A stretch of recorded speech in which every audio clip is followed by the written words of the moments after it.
tinulang manok. So, mayroon tayong native chicken, papaya, dahon ng sili, onion, garlic, ginger. Yan ang mga sangkap na ating na-prepare para sa ating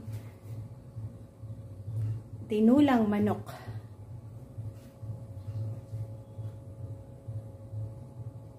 Hiwain natin ang ating papaya, ginger, garlic, at onion. So, ayan, hugasan at nakat na natin ang ating mga sangkap na gagamitin. So, join me guys kung paano natin gawin ang ating masarap na tinulang manok na ito.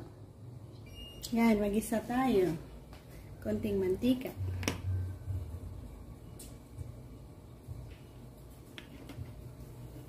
Isa natin ang ating ginger, garlic, onion.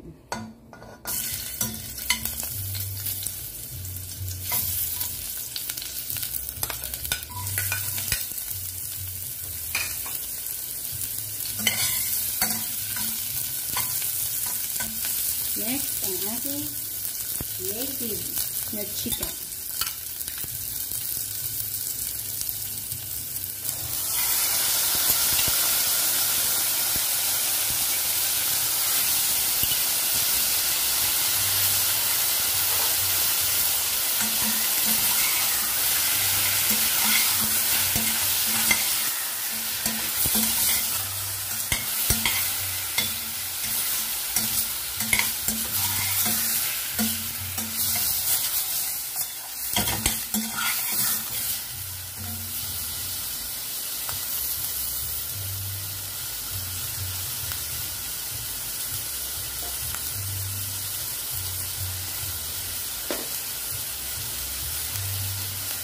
Cover muna natin. Hayaan dyan mag-gisa. Ayan. Sabay natin igisa ang ating patis.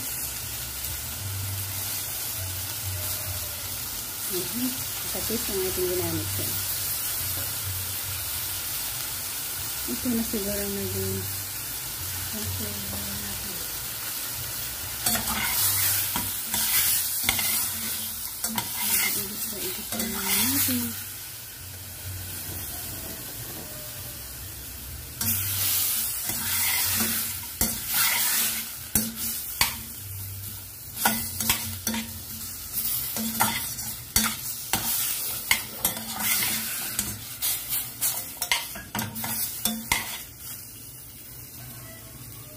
Yan, hayaan muna natin ito mag-absorb ang ating nilagay na patis.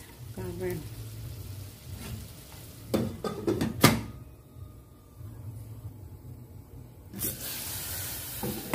Bango.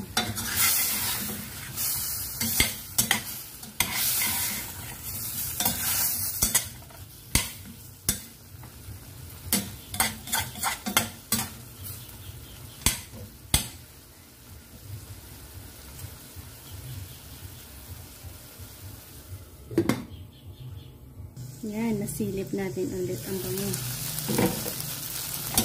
Basta native chicken. Ayan, nag-dry na. Pwede na natin i-add ang tubig. Lagyan natin ng tubig hanggang sa lumambot. So, yan ang process kung saan hindi natin malasahan ang lansa ng manok dahil na native chicken ang ating ginamit dyan. Isa natin hanggang sa tumuyo, magtuyo. Ayan. I-add na natin ang init na tubig.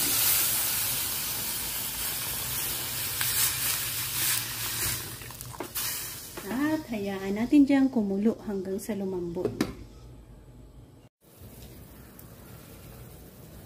Yan. Matapos natin mapakuluan at medyo lumambot na, pwede na natin i-add ang papaya.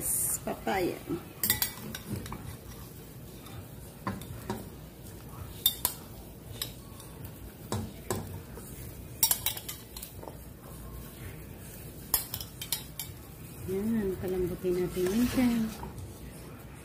Pero medyo malambot na rin. Sobrang lambot na rin ako.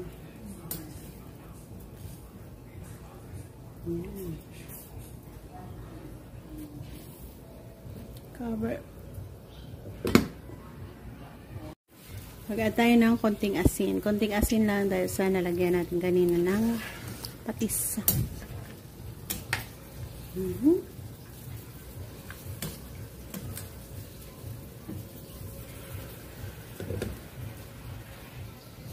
Yan, lumambot ng ating papaya. Add natin ang last ingredients, ang ating gulay na sili.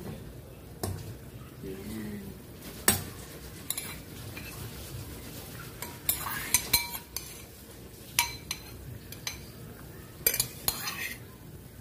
And dito na tayo mag-end. Thank you again for joining me sa aking pagluluto sa araw na ito ng ating sinabawang or tinulang manok with papaya at dahon ng sili. So, bye-bye guys and thank you again.